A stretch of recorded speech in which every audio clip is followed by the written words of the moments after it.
नेताजी चलते चलते sponsored by Narmada borewell. पता आरटीओ ऑफिस के पहले, लूबी पाइप एजेंसी के बगल में, रतेहरा, रीवा।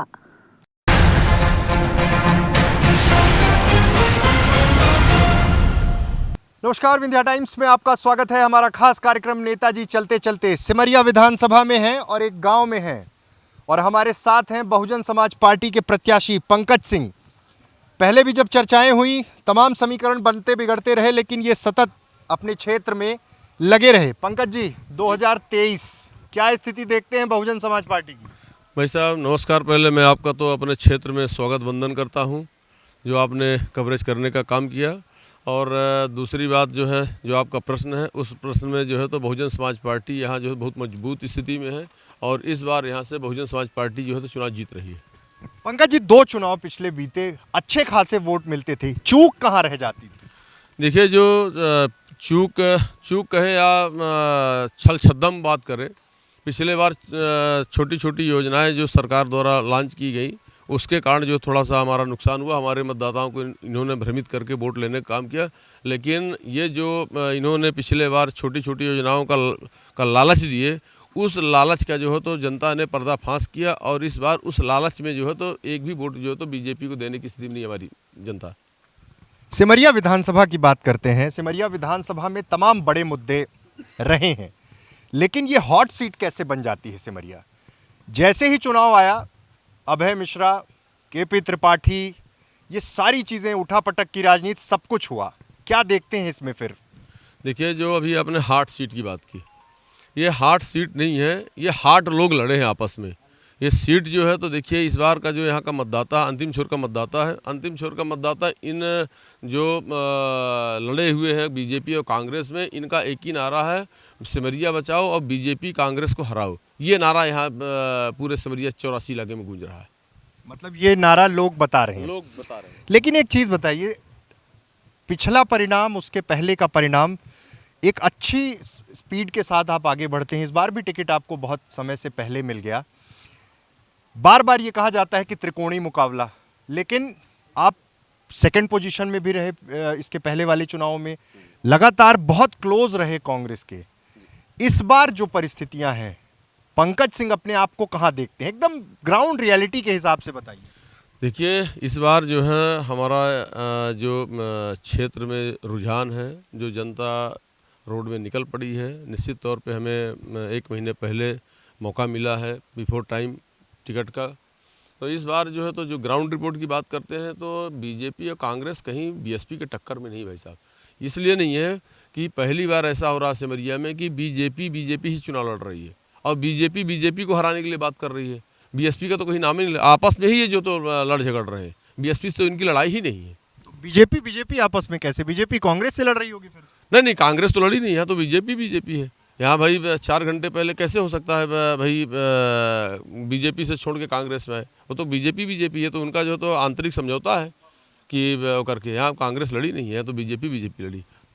पंकज जी, एक चीज़ बताइए, सिमरिया विधानसभा के बड़े 3 मुद्दे बताइए जिसको लेकर आप लोगों से मिल रहे हैं और उन मुद्दों पर ही चुनाव लड़ रहे हैं। देखिए, सबसे बड़ा मुद्दा तो हमारे यहाँ अशांति का है। सबसे ज़्यादा जो है तो यहाँ फर्जी मुकदमे, वर्तमान के जो विधायक हैं, विधायक द्वारा सर्वाधिक जो है तो फर्जी मुकदमे दर्ज कराए गए हमारे क्षेत्र की जनता के खिलाफ। और दूसरा मुद्दा है हमारे यहाँ क्षेत्रीय जनता का जो हमारा मुद्दा है, पानी की समस्या है। हमारे यहाँ जो है तो जरमोहरा का बांध है। जरमोहरा का बांध जो है तो चूँकि बारिश जब नहीं हो पाती है तो पानी नहीं भर पाता है, तो नर्मदा का पानी उसमें जोड़ना है। और फिर सबसे प्रमुख मुद्दा है एजुकेशन। अभी रीवा ज़िले में जो है तो 748 स्कूलें जो है 787 स्कूलें जो है तो बंद की गई हैं। हमारे क्षेत्र में जो है तो चूँकि गरीबी है, पहाड़ी इलाका है और गरीबी का यदि कोई इलाज है तो देखिए एजुकेशन है। तो ये सरकार एजुकेशन को ख़त्म करने के लिए सर्वाधिक स्कूलें सिमरिया ब्लॉक की बंद की गई हैं। तो उन स्कूलों को पूरा हमें चालू कराना है ताकि हमारे बच्चे जो है तो स्कूल में जाके पढ़ लिख सकें। और आर्थिक स्थिति इतनी अच्छी नहीं है कि लोग जो है तो हमारे यहाँ जो है तो प्राइवेट स्कूल में पढ़ा सकें। एक बड़ा मुद्दा है, देखिए पंकज जी, बीजेपी का ये दावा है कि जब से ये विधानसभा सीट बनी है तब से लगातार यहाँ भाजपा रही है और उनका कहना है कि जो भी विकास कार्य हुए, जैसे गौ अभयारण्य की बात करते हैं, पर्यटन स्थलों को बनाने की बात करते हैं, उनका दावा है कि सब कुछ उन्होंने ही किया है। तो कैसे जमीन ये तलाश पाएंगे? क्योंकि बीजेपी लगातार 2008 में भाजपा, 13 में भाजपा, 18 में भाजपा। आप देखिए, जो विकास की बात कर रहे हैं, तो गौ अभयारण्य बनाने से कोई विकास होता नहीं। विकास तो तब होता है जब अंतिम छोर के व्यक्ति का, जो अंतिम पंक्ति में खड़ा व्यक्ति है, उसकी स्थिति में उन्नयन हो, उसकी स्थिति अपग्रेड हो।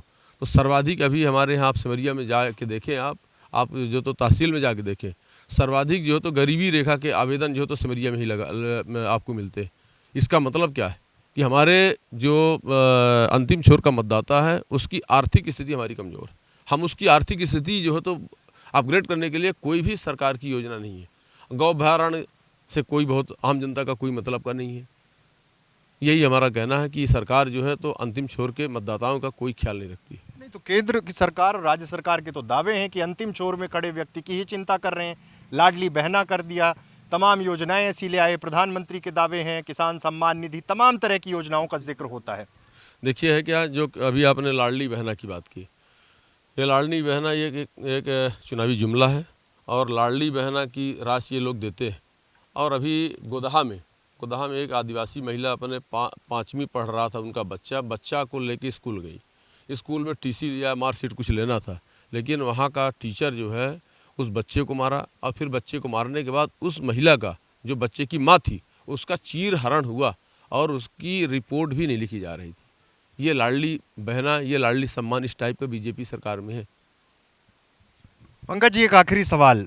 इस क्षेत्र की राजनीति में मैंने अक्सर देखा है कि बहुत सारी बातें होती हैं और आखिरी पड़ाव में जब चुनाव आता है तो जातिवाद की बात शुरू हो जाती है। इससे कोई किनारा नहीं काट सकता, चाहे कोई भी राजनीतिक दल हो।